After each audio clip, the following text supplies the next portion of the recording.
es una trama realmente compleja, realmente misteriosa, que para mí va más allá de un mito.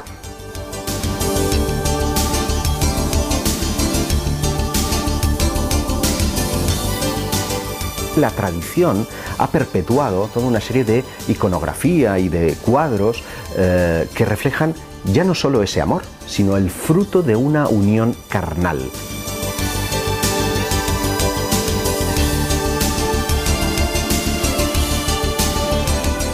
El mundo del Santo Grial, el mítico priorato de Sion, si es que en algún momento existió, la estirpe que pudo ser heredera de Jesucristo y de su matrimonio con María Magdalena.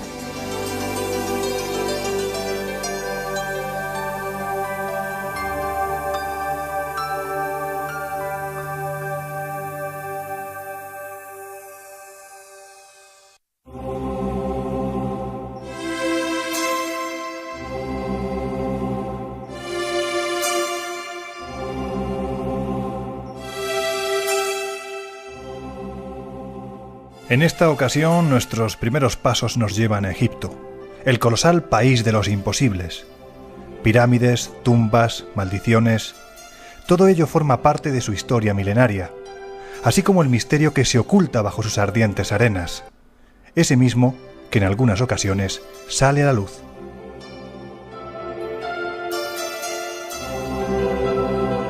En 1945, en el desierto de Nag Hammadi, se produjo un hallazgo sin parangón. En el interior de una cueva aparecieron decenas de documentos en los que se ofrecía una visión del cristianismo muy particular.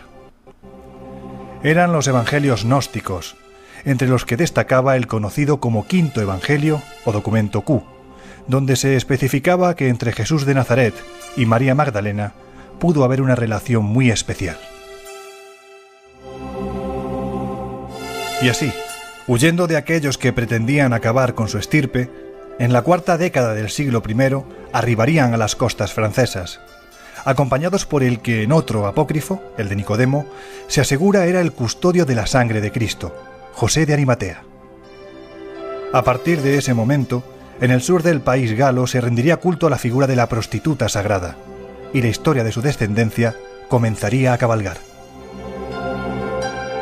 Es curioso constatar cómo en los pueblos de alrededor y también en otras localidades como Saint-Merry-le-Mer se llevan a cabo festividades que evocan precisamente el nacimiento de un vástago, concretamente de una chica, de una niña del vientre de María Magdalena, a la que bautizan como Sara, y esa fiesta ha permanecido inalterada con ritos que además evocan precisamente al matrimonio entre Jesús y María Magdalena. Por tanto, esas tradiciones se sustentan en una voz popular, en un sentimiento que viene de tiempos de Cristo y que se han perpetuado hasta hoy.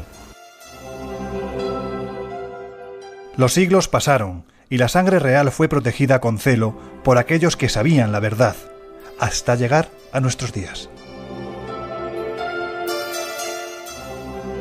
Y es que sea esta historia auténtica o pura fantasía, lo cierto es que gracias a la célebre novela El Código da Vinci, de nuevo se habla de enigmas históricos que parecían relegados al más cruel de los olvidos.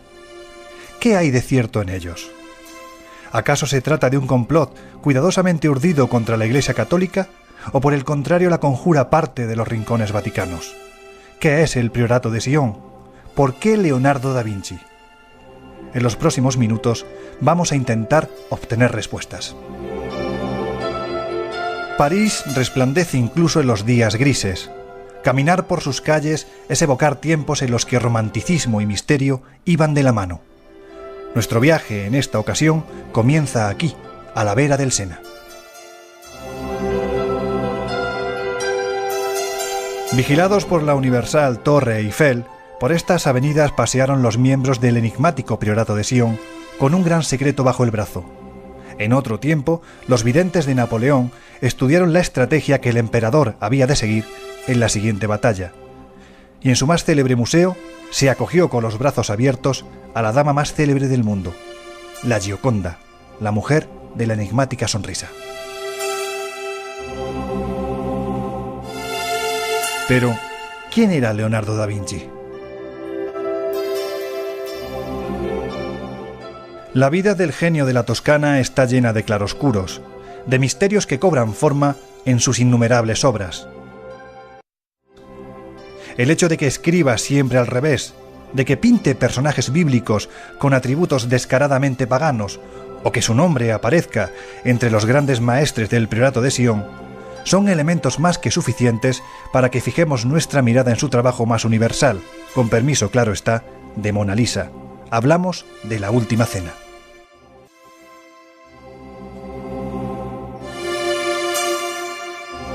Es digno de mencionar que en el cuadro está reflejada el personaje de María Magdalena, concretamente en lo que sería la posición de San Juan. Él, Jesucristo, está vestido con una capa de color azul y una túnica de color rojo, y María Magdalena evoca precisamente lo contrario. A poco que nos acerquemos a un primer plano de esta María Magdalena, veremos que sus facciones son femeninas. No se corresponde con la descripción tradicional de San Juan el Evangelista. No hay barba, es absolutamente lampiño, sus labios, su nariz son claramente femeninas. Esta tiene a su derecha a San Pedro en un gesto amenazante. Este personaje, este Pedro, tiene en su mano derecha un cuchillo puesto en una posición muy extraña que ha hecho que algunos hablaran de una mano mágica. Puede haber alguna clave que relacione precisamente con el querer cortar con determinadas ideas o con una determinada corriente. La escena intenta evocar el momento en el que Jesús anuncia a sus apóstoles que va a ser traicionado. Sin embargo, siendo una cena pascual, no hay cordero en las mesas, sino pescado. Algunos, los sectores, católicos, han querido ver en este gesto no una herejía, sino en el hecho de que el Cordero va a ser el propio Jesús. Pero eso rompe con la línea habitual de las últimas cenas, de las santas cenas reflejadas en toda la pintura. Es importante también hacer notar cómo Simón tiene su dedo mirando hacia arriba en un gesto que evoca claramente la figura de San Juan.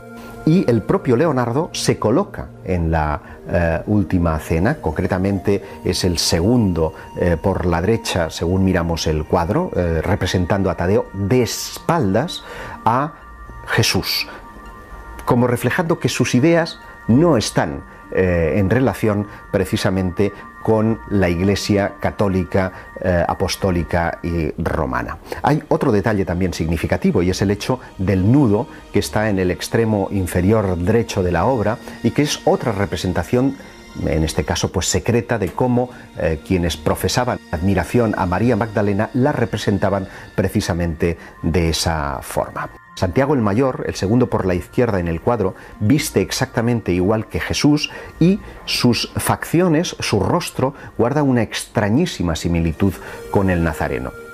Esto, a decir de algunos, ha sido así porque ha querido reflejar una idea apócrifa que está recogida en los evangelios del mismo nombre, en los evangelios apócrifos, que es que Jesús tuvo hermanos, y hermanos gemelos, y eso abre la puerta a de que tal vez Jesús no murió en la cruz, que quien murió en la cruz pudiera ser precisamente uno de esos hermanos gemelos.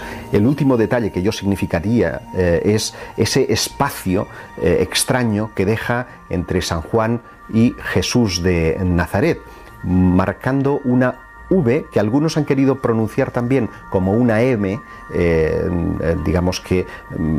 contorneando las figuras, creyendo mirar la figura del grial. Fijaos que en la última cena no hay grial alguno, no se consagra, porque esa consagración es simbólica, está representada por el espacio virtual entre María Magdalena y Jesús de Nazaret. Es, sin duda, un buen argumento para una novela. Un mensaje tan descomunal que está encubierto en una de las obras más relevantes de todos los tiempos. El Código da Vinci comienza con la muerte en el interior del Museo del Louvre del conservador Jacques Saunier, que es encontrado en la posición del universal hombre de Vitruvio. Ya vimos en el pasado capítulo que hubo un sacerdote llamado Saunier con una historia muy extraña a sus espaldas, y que en su momento también se entrevistó con el conservador de la pinacoteca. Guiños así son recogidos una y otra vez en la exitosa novela. Analicemos otro punto importante en toda esta trama.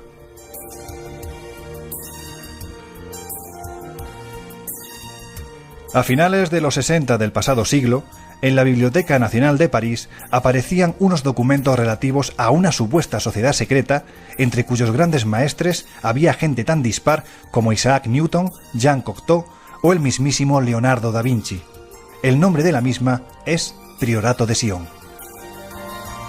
El Priorato de Sion realmente comienza en 1959 con la inscripción como sociedad en el Registro de Sociedades Culturales francesa. Lo que afirman los portavoces de ese misterioso priorato es que el Priorato de Sion moderno es la continuación de una serie de sociedades secretas que se habrían iniciado en la época de la toma de Jerusalén, de la conquista de Jerusalén, con la orden de Nuestra Señora del Monte de Sion.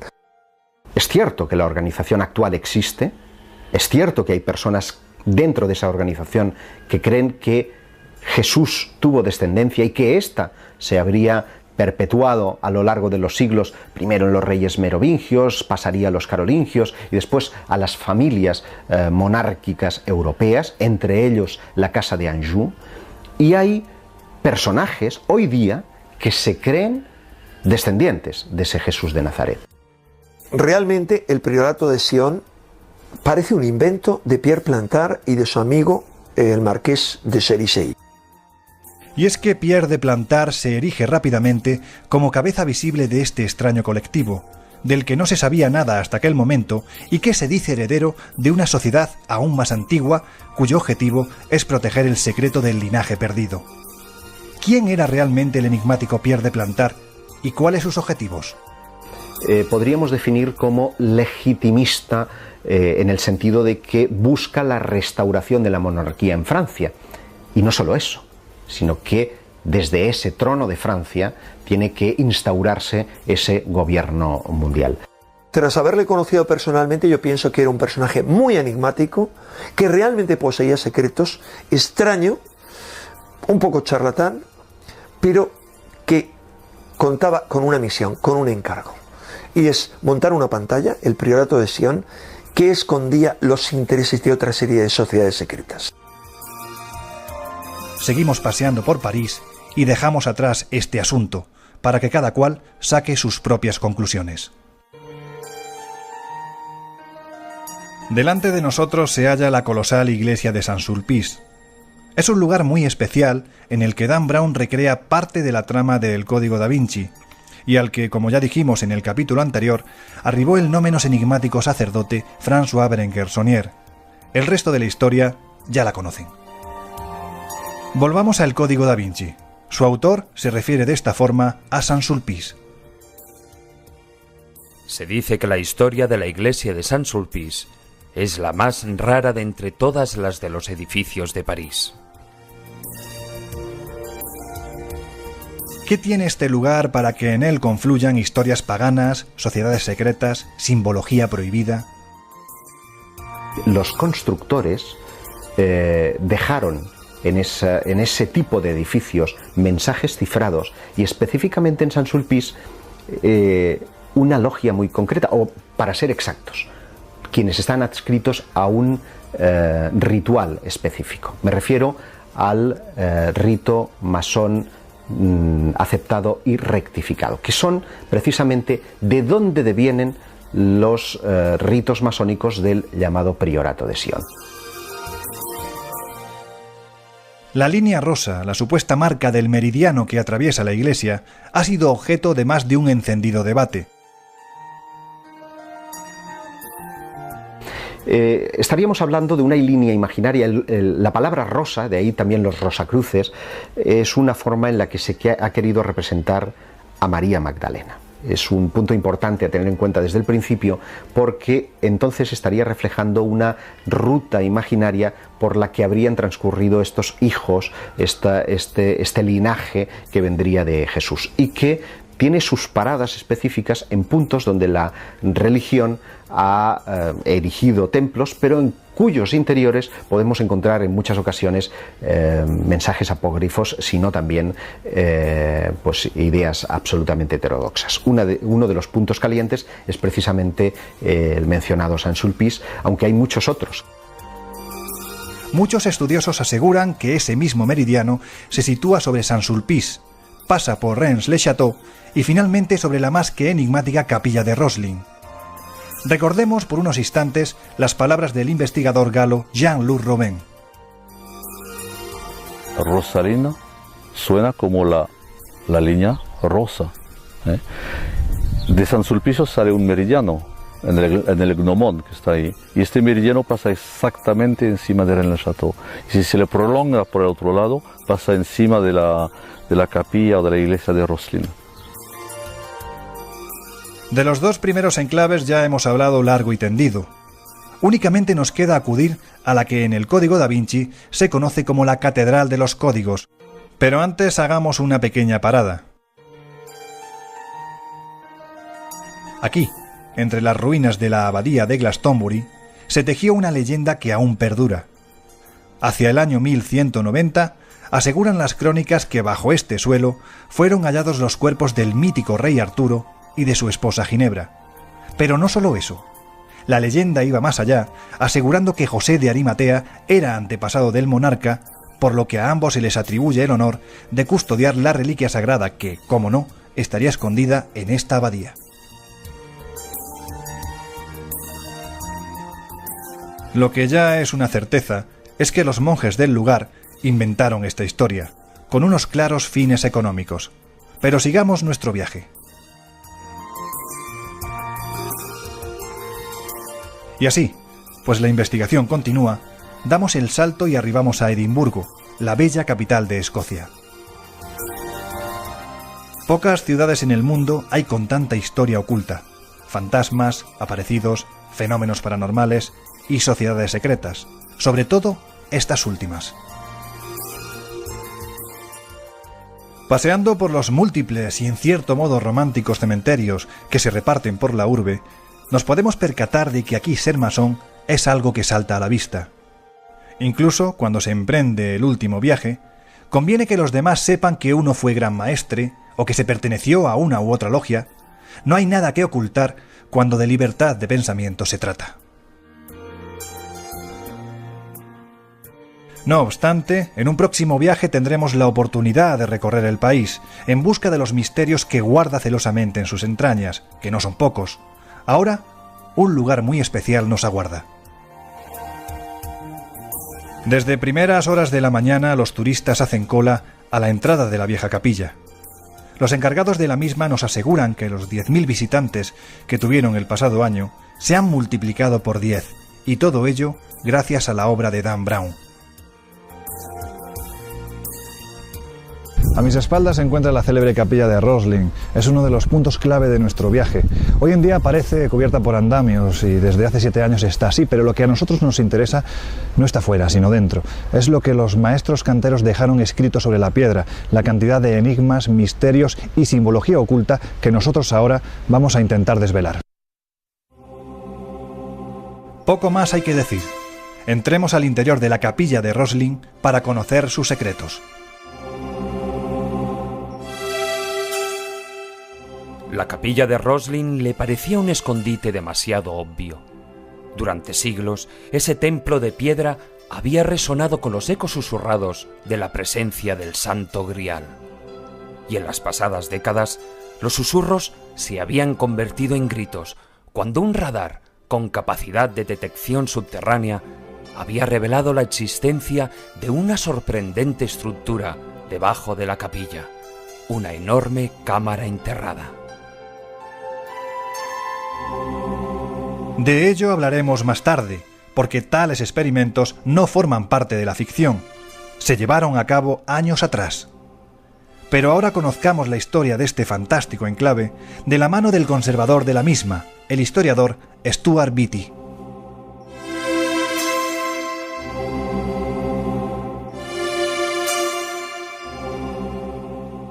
Roslin Chapel was built La capilla de Roslin fue construida en 1446 y su historia es completamente desconocida. Es un enigma, un misterio.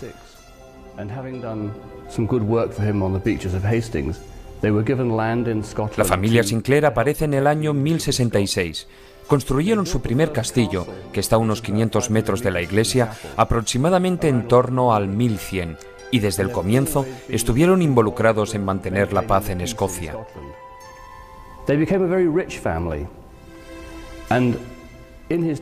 Siempre fueron una familia muy rica, hasta el punto de que el creador de la capilla, William de Sinclair, fue gran maestre de los caballeros templarios, un hombre muy importante de su tiempo.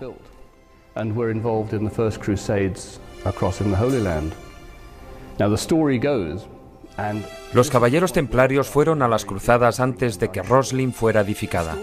La historia se torna interesante cuando estos encuentran varias reliquias en la ciudad santa de Jerusalén, concretamente en su templo, y han de huir con ellas cuando el citado templo es destruido.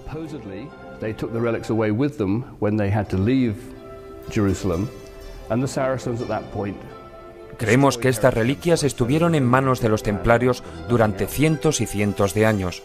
¿Dónde fueron? Es algo que no sabemos. Se dice que pudieron ir al Nuevo Mundo o incluso que nunca existieron. Pero hay quien defiende que William Sinclair pudo ocultarlas en su castillo.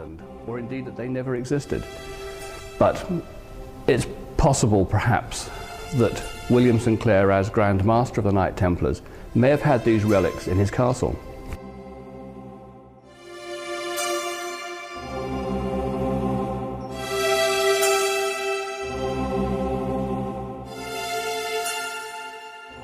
Y es que este lugar, empezando por su mecenas William de Sinclair, siempre ha estado relacionado con los secretos templarios y se ha puesto en el punto de mira de los masones de medio mundo. Pero eso no es nada nuevo.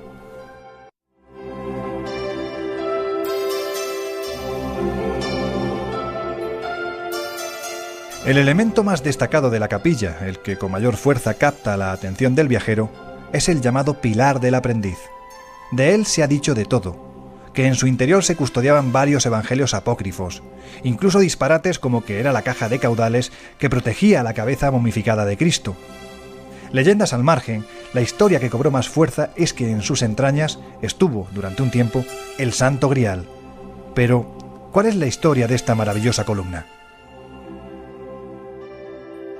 Cuenta la leyenda que lo había ideado el maestro constructor, siguiendo las órdenes de William Sinclair, pero que tuvo que partir el maestro constructor a Francia, no se sabe muy bien las razones, y que durante su ausencia su ayudante, su aprendiz, tuvo una visión de cómo debía ser ese pilar y lo construyó. Con tan mala fortuna que cuando regresó el maestro, pues bueno, se vio sorprendido porque le había quitado, ¿no?, el privilegio de construir ese pilar, y en un arrebato de furia cogió una de las mazas de los constructores que por allí andaban, le dio un golpe en la cabeza y lo mató. Esa es la leyenda, de ahí que se llame siempre el Pilar del Aprendiz. Se dice que ese pilar alberga en su interior todo tipo de secretos. Se ha llegado a decir que ahí están los evangelios apócrifos, que ahí está incluso la cabeza de Dios, de Jesucristo. Toda una serie de teorías que no han podido ser constatadas porque evidentemente para constatarlas había que destruir el pilar, y es una obra de tal categoría que bueno, es impensable, ¿no?, que se produzca tal circunstancia. Hay varios pilares que han sido construidos e incluso estudiados, ya que cuenta la leyenda que puede haber reliquias en su interior, que han sido custodiadas en las entrañas de los mismos. Hoy en día se han hecho estudios. Las columnas son muy sólidas y tenemos serias dudas de que pueda haber algo en su interior. Pero hay otra historia muy curiosa respecto a otro pilar, ese que está justo enfrente del Pilar del Aprendiz. Este también está muy bien esculpido y es conocido como el Pilar de los Masones. Todos los pilares de la iglesia, excepto el del aprendiz, eran lisos, no tenían adornos, desde el techo hasta el suelo. Incluso también el de los masones. En la época victoriana venían buscadores de tesoros y lo golpeaban ansiando que estuviera hueco y así dar con las reliquias. Tuvieron que esperar a que años después se realizaran labores de saneamiento y es entonces cuando se descubrió esta maravilla de pilar, el de los masones. Hay diferentes hipótesis de por qué estaba cubierta, siendo una columna preciosa. Quizá fue para no quitarle importancia al pilar del aprendiz. No hay ninguna evidencia y, por supuesto, nosotros no hemos descubierto que la capilla fuera un lugar en el que esconder diversas reliquias. Creo que historias como las del Grial son muy agradables, pero personalmente tengo mis dudas al respecto. Sea como fuere, hace años varios investigadores estuvieron trabajando en el interior de la capilla, obteniendo sorprendentes resultados.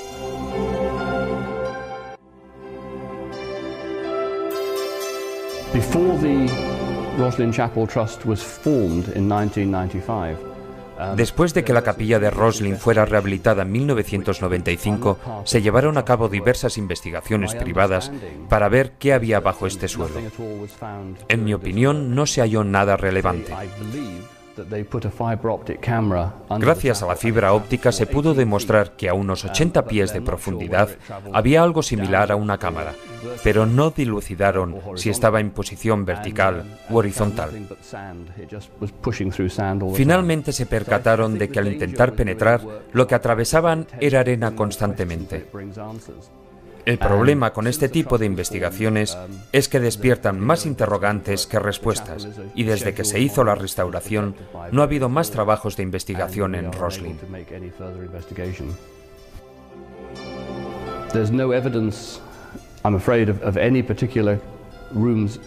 No hay evidencias de que bajo la capilla haya cámaras secretas.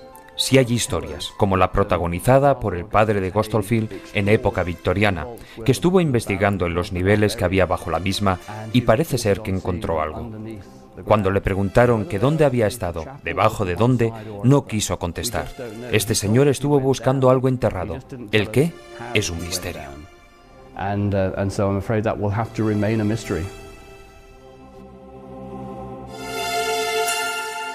Mientras seguimos con este paseo que de manera exclusiva estamos dando por el interior de la legendaria capilla de Roslin, conviene hablar de los elementos extraños y paganos que los maestros canteros dejaron esculpidos en sus paredes para aquellos que conocieran la verdad allí oculta.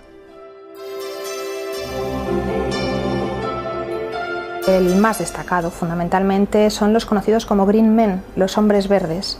Son unas representaciones muy difíciles de encontrar en otro tipo de iglesias. Es una representación fundamentalmente románica, se encuentra en iglesias románicas, un elemento muy estudiado en todas las iglesias de Inglaterra y de Francia, pero que también se encuentran ejemplos, por ejemplo, en España. Los Green Men son unas representaciones que son unas cabezas de cuyos ojos, narices, boca, orejas salen hojas. Es un elemento pagano, no sabemos qué significa porque ningún maestro constructor dejó escrito cuál era el significado de tal elemento. Como muchos se suelen encontrar uno o dos quizás en otras iglesias, pero el caso excepcional de Roslin es que se conservan, hay contabilizados hasta más de 100 hombres verdes.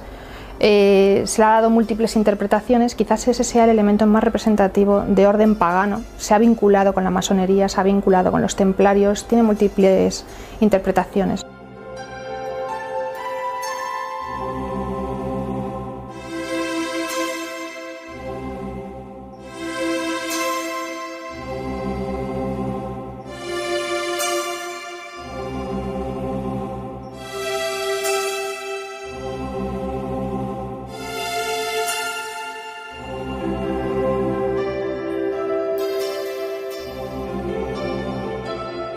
There is a wide spectrum of imagery in the chapel. It's completely eclectic. El espíritu de la imaginería dentro de la capilla es completamente ecléctico. Cubre religión y paganismo. Y es que la capilla de Roslin puede llenar las necesidades espirituales de cualquier individuo que venga a verla. Puedes visitarla porque eres una persona religiosa y las representaciones de las pequeñas capillas satisfarán tu pretensión. Si vienes porque eres americano y quieres hallar algún tipo de conexión entre el nuevo continente y Roslin, es probable que igualmente te vayas satisfecho, porque las encontrarás en la capilla de las plantas del Nuevo Mundo. Si eres seguidor de la estirpe de Sinclair, encontrarás las cruces y los escudos identificativos. Si eres esotérico, al acceder al interior encontrarás los elementos clave que te harán ver que Roslin también posee este conocimiento. Por eso decimos que es muy ecléptico. Esa es una de las ventajas de Roslin. Pero hay más.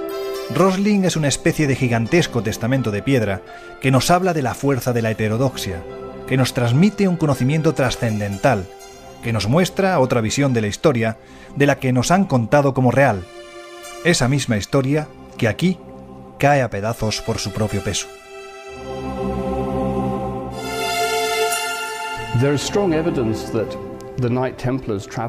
Hay fuertes evidencias que nos demuestran que los caballeros templarios fueron al Nuevo Mundo mucho antes que Colón, y esto lo muestra el hecho de que tengamos muchas representaciones de plantas que pertenecen a este Nuevo Mundo y que supuestamente llegaron por primera vez al viejo continente de la mano de Colón.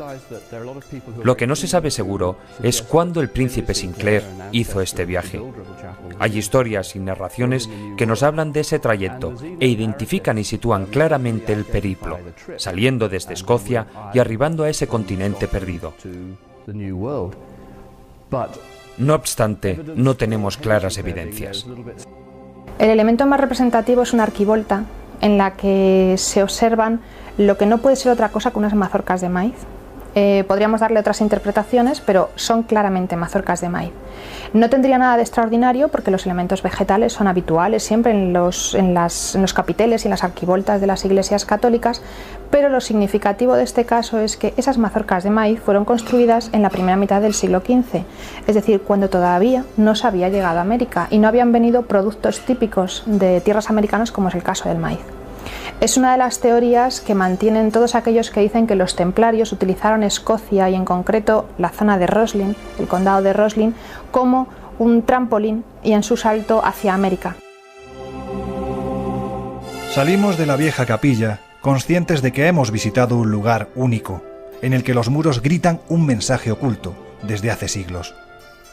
No es que hayamos cambiado nuestra forma de pensar, pero sí somos conscientes de que la historia, en ocasiones, está escrita a toscas pinceladas.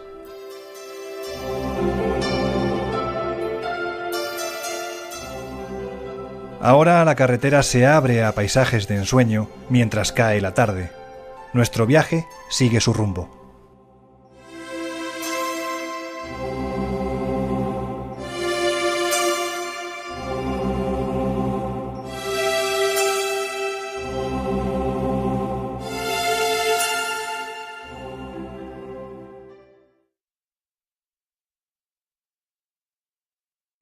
Debajo de la capilla, una enorme cámara enterrada. De ello hablaremos más tarde, porque tales experimentos no forman parte de la ficción. Se llevaron a cabo años atrás. Pero ahora conozcamos la historia de este fantástico enclave de la mano del conservador de la misma, el historiador Stuart Beattie.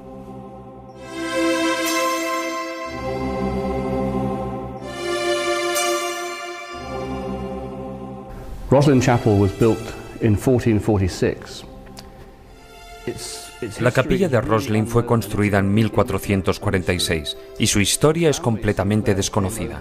Es un enigma, un misterio.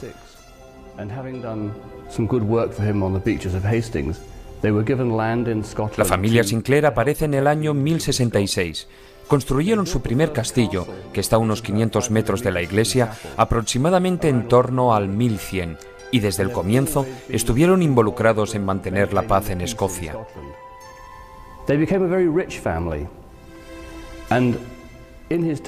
Siempre fueron una familia muy rica, hasta el punto de que el creador de la capilla, William de Sinclair, fue gran maestre de los caballeros templarios, un hombre muy importante de su tiempo.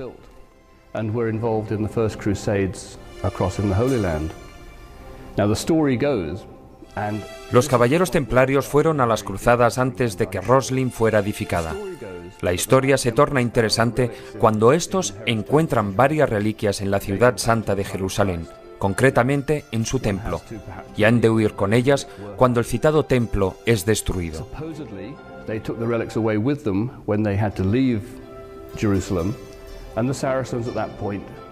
Creemos que estas reliquias estuvieron en manos de los templarios durante cientos y cientos de años. ¿Dónde fueron? Es algo que no sabemos. Se dice que pudieron ir al Nuevo Mundo, o incluso que nunca existieron. Pero hay quien defiende que William Sinclair pudo ocultarlas en su castillo. But it's possible, perhaps, that William Sinclair, as Grand Master of the Knight Templars, may have had these relics in his castle.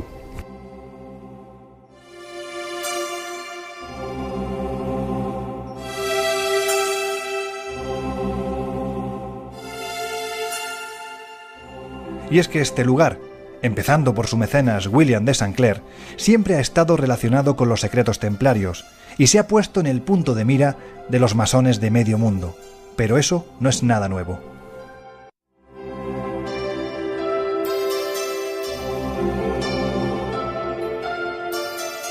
El elemento más destacado de la capilla, el que con mayor fuerza capta la atención del viajero, de San Juan y Jesús de Nazaret, marcando una V que algunos han querido pronunciar también como una M, digamos que contorneando las figuras, creyendo mirar la figura del grial. Fijaos que en la última cena no hay grial alguno, no se consagra, porque esa consagración es simbólica, está representada por el espacio virtual entre María Magdalena y Jesús de Nazaret.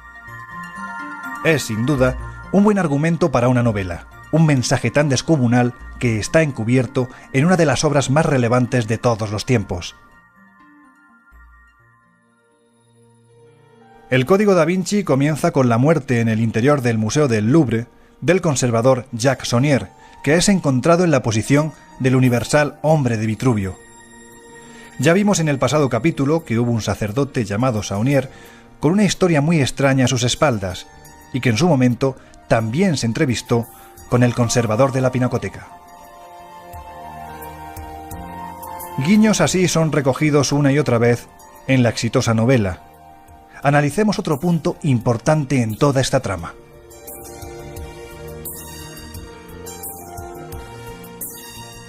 A finales de los 60 del pasado siglo, en la Biblioteca Nacional de París aparecían unos documentos relativos a una supuesta sociedad secreta entre cuyos grandes maestres había gente tan dispar como Isaac Newton, Jean Cocteau o el mismísimo Leonardo da Vinci.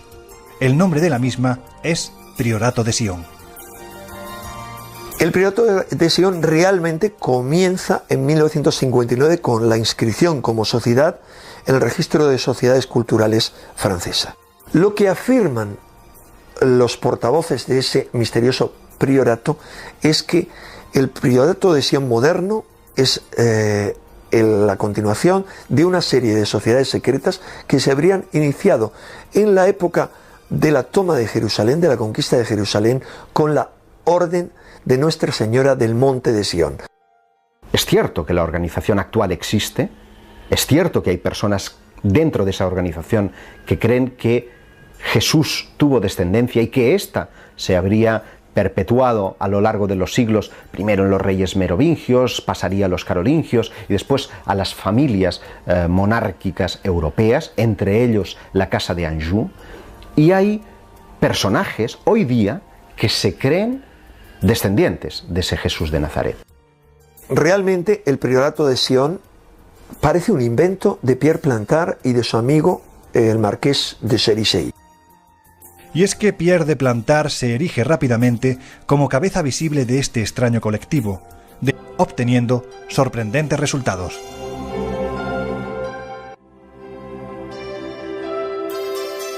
Before the Roslin Chapel Trust was formed in 1995, después de que la capilla de Roslin fuera rehabilitada en 1995, se llevaron a cabo diversas investigaciones privadas para ver qué había bajo este suelo.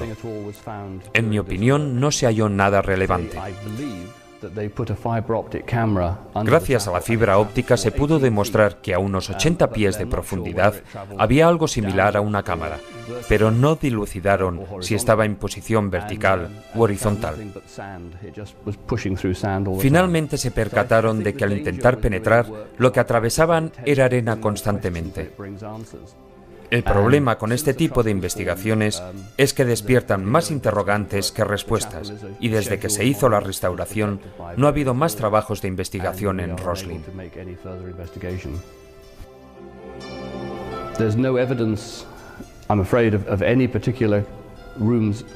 No hay evidencias de que bajo la capilla haya cámaras secretas.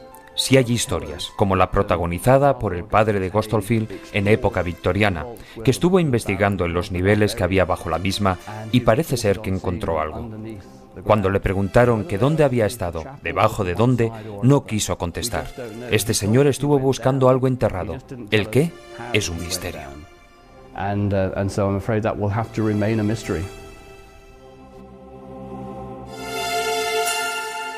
Mientras seguimos con este paseo que de manera exclusiva estamos dando por el interior de la legendaria capilla de Roslin, conviene hablar de los elementos extraños y paganos que los maestros canteros dejaron esculpidos en sus paredes para aquellos que conocieran la verdad allí oculta. El más destacado, fundamentalmente, son los conocidos como Green Men, los hombres verdes. Son unas representaciones muy difíciles de encontrar en otro tipo de iglesias. Es una representación fundamentalmente románica, se encuentra en iglesias románicas, un elemento muy estudiado en todas las iglesias de Inglaterra y de Francia, pero que también se encuentran ejemplos, por ejemplo, en España. Los Green Men son unas representaciones que son unas cabezas de cuyos ojos, narices, boca, orejas salen hojas. Es un elemento pagano, no sabemos qué significa porque ningún maestro constructor dejó escrito cuál era el significado de tal elemento. Como muchos se suelen encontrar uno o dos quizás en otras iglesias, pero el caso excepcional de Roslin es que se conservan, hay contabilizados hasta más de 100 hombres verdes. Se le ha dado múltiples interpretaciones, quizás ese sea el elemento más representativo de orden pagano, se ha vinculado con la masonería, se ha vinculado con los templarios, tiene múltiples interpretaciones. Toda una serie de iconografía y de cuadros que reflejan ya no solo ese amor, sino el fruto de una unión carnal.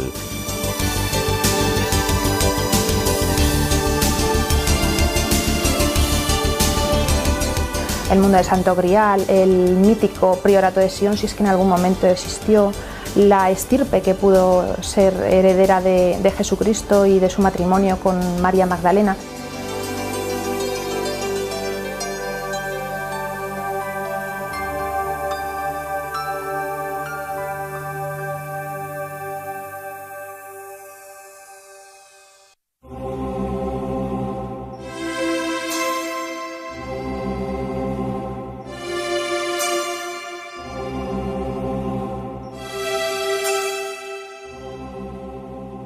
En esta ocasión nuestros primeros pasos nos llevan a Egipto, el colosal país de los imposibles.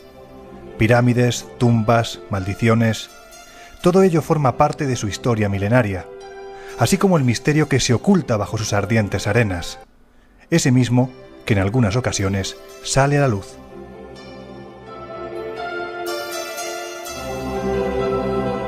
En 1945, en el desierto de Nag Hammadi, se produjo un hallazgo sin parangón. En el interior de una cueva aparecieron decenas de documentos en los que se ofrecía una visión del cristianismo muy particular. Eran los evangelios gnósticos, entre los que destacaba el conocido como Quinto Evangelio o documento Q, donde se especificaba que entre Jesús de Nazaret y María Magdalena pudo haber una relación muy especial. Y así, huyendo de aquellos que pretendían acabar con su estirpe, en la cuarta década del siglo I arribarían a las costas francesas, acompañados por el que en otro apócrifo, el de Nicodemo, se asegura era el custodio de la sangre de Cristo, José de Arimatea. A partir de ese momento, en el sur del país galo se rendiría culto a la figura de la prostituta sagrada, y la historia de su descendencia comenzaría a cabalgar. Es curioso constatar cómo en los pueblos de alrededor y también en otras localidades como Saint-Merry-le-Mer se llevan a cabo festividades que evocan precisamente el nacimiento de un vástago, concretamente de una chica, de una niña del vientre de María Magdalena, a la que bautizan como Sara, y esa fiesta ha permanecido inalterada con ritos que además evocan precisamente al matrimonio entre Jesús y María Magdalena. Por tanto, esas tradiciones se sustentan en una voz popular, en un sentimiento que viene de tiempos de Cristo y que se han perpetuado hasta hoy. Los siglos pasaron y la sangre real fue protegida con celo. El resto de la historia ya la conocen. Volvamos al Código da Vinci. Su autor se refiere de esta forma a Saint-Sulpice. Se dice que la historia de la iglesia de Saint-Sulpice es la más rara de entre todas las de los edificios de París. ¿Qué tiene este lugar para que en él confluyan historias paganas, sociedades secretas, simbología prohibida? Los constructores dejaron en ese tipo de edificios mensajes cifrados, y específicamente en Saint-Sulpice una logia muy concreta, o para ser exactos, quienes están adscritos a un ritual específico. Me refiero al rito masón aceptado y rectificado, que son precisamente de dónde devienen los ritos masónicos del llamado Priorato de Sion. La línea rosa, la supuesta marca del meridiano que atraviesa la iglesia, ha sido objeto de más de un encendido debate. Estaríamos hablando de una línea imaginaria. La palabra rosa, de ahí también los rosacruces, es una forma en la que se ha querido representar a María Magdalena. Es un punto importante a tener en cuenta desde el principio, porque entonces estaría reflejando una ruta imaginaria por la que habrían transcurrido estos hijos, este linaje que vendría de Jesús, y que tiene sus paradas específicas en puntos donde la religión ha erigido templos, pero en cuyos interiores podemos encontrar en muchas ocasiones mensajes apócrifos, sino también pues ideas absolutamente heterodoxas. Uno de los puntos calientes es precisamente el mencionado Saint-Sulpice, aunque hay muchos otros. Muchos estudiosos aseguran que ese mismo meridiano se sitúa sobre Saint-Sulpice, pasa por Reims-le-Château y finalmente sobre la más que enigmática capilla de Roslin. Recordemos por unos instantes las palabras del investigador galo Jean-Luc Robin. Rosalina suena como la línea rosa. De Saint-Sulpice sale un meridiano en el Gnomon que está ahí, y este meridiano pasa exactamente encima de Reims-le-Château. Y si se le prolonga por el otro lado, pasa encima de la capilla o de la iglesia de Roslin. De los dos primeros enclaves ya hemos hablado largo y tendido. Únicamente nos queda acudir a la que en el Código da Vinci se conoce como la Catedral de los Códigos. Pero antes hagamos una pequeña parada. Aquí, entre las ruinas de la abadía de Glastonbury, se tejió una leyenda. En el desierto de Nag Hammadi se produjo un hallazgo sin parangón. En el interior de una cueva aparecieron decenas de documentos en los que se ofrecía una visión del cristianismo muy particular. Eran los evangelios gnósticos, entre los que destacaba el conocido como Quinto Evangelio o Documento Q, donde se especificaba que entre Jesús de Nazaret y María Magdalena pudo haber una relación muy especial. Y así, huyendo de aquellos que pretendían acabar con su estirpe, en la cuarta década del siglo I arribarían a las costas francesas, acompañados por el que en otro apócrifo, el de Nicodemo, se asegura era el custodio de la sangre de Cristo, José de Arimatea. A partir de ese momento, en el sur del país galo se rendiría culto a la figura de la prostituta sagrada, y la historia de su descendencia comenzaría a cabalgar. Es curioso constatar cómo en los pueblos de alrededor y también en otras localidades como Saint-Merry-le-Mer se llevan a cabo festividades que evocan precisamente el nacimiento de un vástago, concretamente de una chica, de una niña del vientre de María Magdalena, a la que bautizan como Sara, y esa fiesta ha permanecido inalterada con ritos que además evocan precisamente al matrimonio entre Jesús y María Magdalena. Por tanto, esas tradiciones se sustentan en una voz popular, en un sentimiento que viene de tiempos de Cristo y que se han perpetuado hasta hoy. Los siglos pasaron y la sangre real fue protegida con celo por aquellos que sabían la verdad, hasta llegar a nuestros días. Y es que sea esta historia auténtica o pura fantasía, lo cierto es que gracias a la célebre novela El Código da Vinci, de nuevo se habla de enigmas históricos que parecían relegados al más cruel de los olvidos. ¿Qué hay de cierto en ellos? ¿Acaso se trata de un complot cuidadosamente urdido contra la Iglesia Católica? ¿O por el contrario la conjura parte de los rincones vaticanos? ¿Qué es el Priorato de Sion? ¿Por qué Leonardo da Vinci? En los próximos minutos vamos a intentar obtener respuestas. París resplandece incluso en los días grises. Caminar por sus calles es evocar tiempos en los que romanticismo y misterio iban de la mano. Nuestro viaje en esta ocasión comienza aquí, a la vera del Sena. Vigilados por la universal Torre Eiffel, por estas avenidas pasearon los miembros del enigmático Priorato de Sion, con un gran secreto bajo el brazo. En otro tiempo, los videntes de Napoleón estudiaron la estrategia que el emperador había de seguir en la siguiente batalla. Y en su más célebre museo, se acogió con los brazos abiertos a la dama más célebre de Ano, se sitúa sobre Saint-Sulpice, pasa por Reims-le-Château y finalmente sobre la más que enigmática capilla de Rosslyn. Recordemos por unos instantes las palabras del investigador galo Jean-Luc Robin. Rosarina suena como la línea rosa. De Saint-Sulpice sale un meridiano en el Gnomon que está ahí, y este meridiano pasa exactamente encima de Reims-le-Château. Y si se le prolonga por el otro lado, pasa encima de la capilla o de la iglesia de Rosslyn. De los dos primeros enclaves ya hemos hablado largo y tendido. Únicamente nos queda acudir a la que en el Código da Vinci se conoce como la Catedral de los Códigos. Pero antes hagamos una pequeña parada. Aquí, entre las ruinas de la abadía de Glastonbury, se tejió una leyenda que aún perdura. Hacia el año 1190, aseguran las crónicas que bajo este suelo fueron hallados los cuerpos del mítico rey Arturo y de su esposa Ginebra. Pero no solo eso. La leyenda iba más allá, asegurando que José de Arimatea era antepasado del monarca, por lo que a ambos se les atribuye el honor de custodiar la reliquia sagrada que, como no, estaría escondida en esta abadía. Lo que ya es una certeza es que los monjes del lugar inventaron esta historia, con unos claros fines económicos. Pero sigamos nuestro viaje.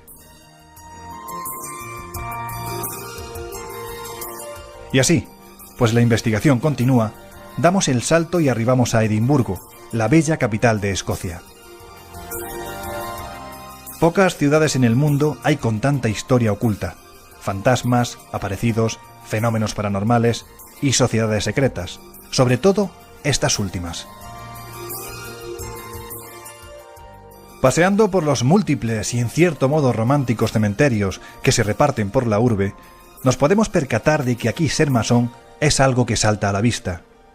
Incluso cuando se emprende el último viaje, conviene que los demás sepan que uno fue gran maestre o que se perteneció a una u otra logia. No hay nada que ocultar cuando de libertad de pensamiento se trata. No obstante, en un próximo viaje tendremos la oportunidad de recorrer el país, en busca de los misterios que guarda celosamente en sus entrañas, que no son pocos. Ahora, un lugar muy especial nos aguarda. Desde primeras horas de la mañana los turistas hacen cola a la entrada de la vieja capilla. Los encargados de la misma nos aseguran que los 10.000 visitantes que tuvieron el pasado año se han multiplicado por 10, y todo ello gracias a la obra de Dan Brown. historia de este fantástico enclave de la mano del conservador de la misma, el historiador Stuart Beattie.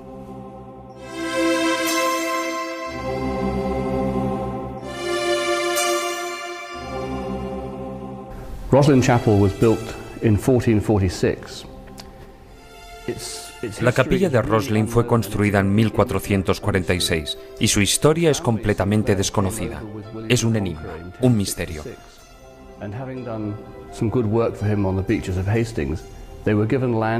La familia Sinclair aparece en el año 1066. Construyeron su primer castillo, que está a unos 500 metros de la iglesia, aproximadamente en torno al 1100, y desde el comienzo estuvieron involucrados en mantener la paz en Escocia.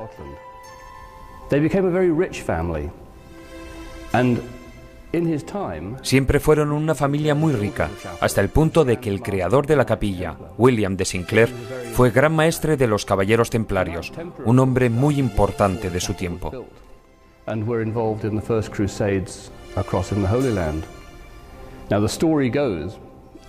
Los caballeros templarios fueron a las cruzadas antes de que Roslin fuera edificada. La historia se torna interesante cuando estos encuentran varias reliquias en la ciudad santa de Jerusalén, concretamente en su templo, y han de huir con ellas cuando el citado templo es destruido.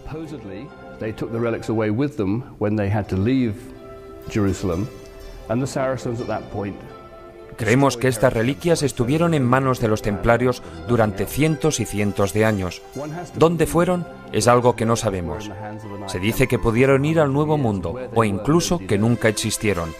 Pero hay quien defiende que William Sinclair pudo ocultarlas en su castillo. It's possible, perhaps, that William Sinclair, as Grand Master of the Knight Templars, may have had these relics in his castle.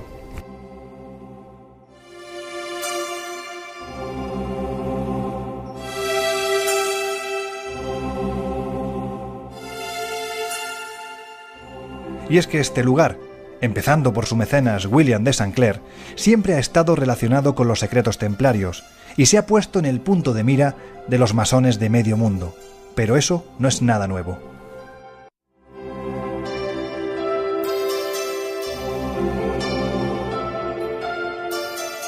El elemento más destacado de la capilla, el que con mayor fuerza capta la atención del viajero, es el llamado Pilar del Aprendiz. De él se ha dicho de todo, que en su interior se custodiaban varios evangelios apócrifos, incluso disparates como que era la caja de caudales que protegía la cabeza momificada de Cristo. Leyendas al margen, la historia que cobró más fuerza es que en sus entrañas